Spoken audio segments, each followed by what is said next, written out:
biasa, inilah santri dari Indonesia yang pernah menggendong Nabi Khidir alaihi salam. Seperti yang kita tahu, bahwa Nabi Khidir adalah seorang nabi yang umurnya dipanjangkan hingga saat ini. Keberadaannya masih misterius. Tetapi, banyak ulama, kiai, dan para wali di Indonesia yang kerap dikunjungi atau ditemui Nabi Khidir alaihi salam. Bahkan, ada seorang santri dari Indonesia yang pernah bertemu dan menggendong Nabi Khidir alaihi salam.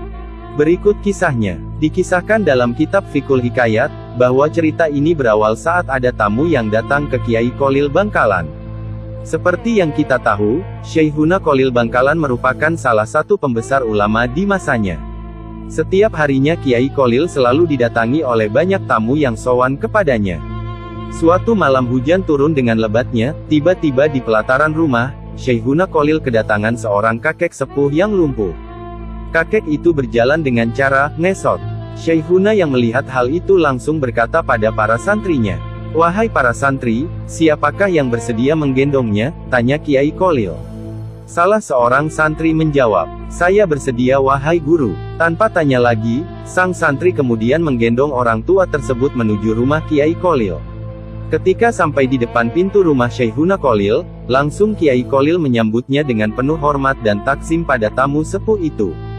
Keduanya lalu masuk ke dalam rumah dan melakukan dialog. Sementara santri tadi berada di luar.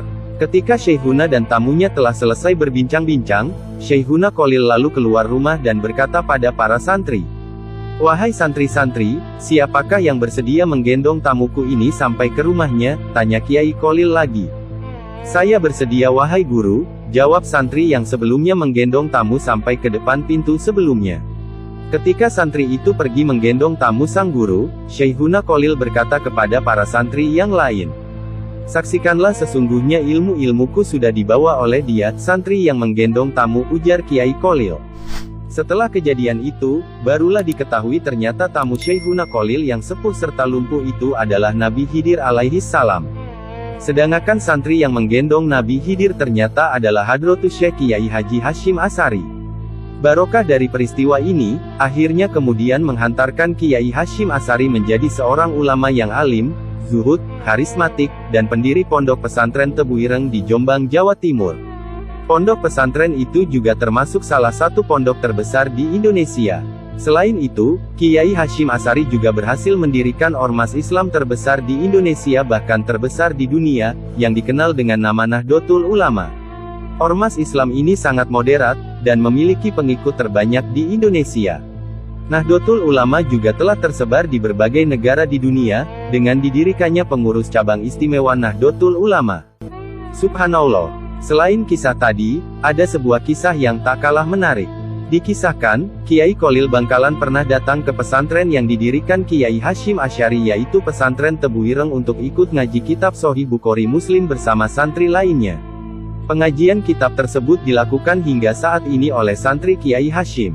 Hal ini sebagai bentuk apresiasi Kiai Kholil kepada santrinya. Saat di Tebu Ireng, Kiai Kholil tidak ingin diistimewakan layaknya guru. Kiai Kholil bersikukuh ingin dilayani layaknya santri biasa.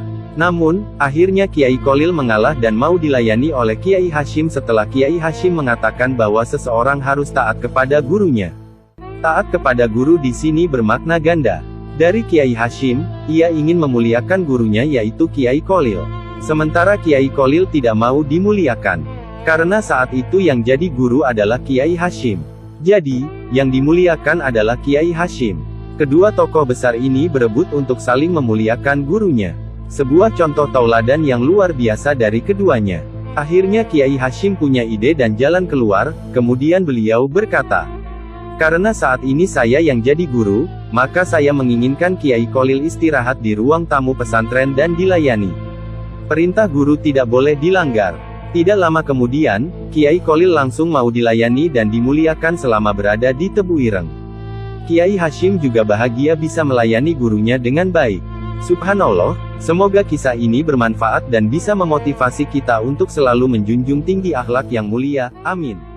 Wallahu a'lamu bishawab.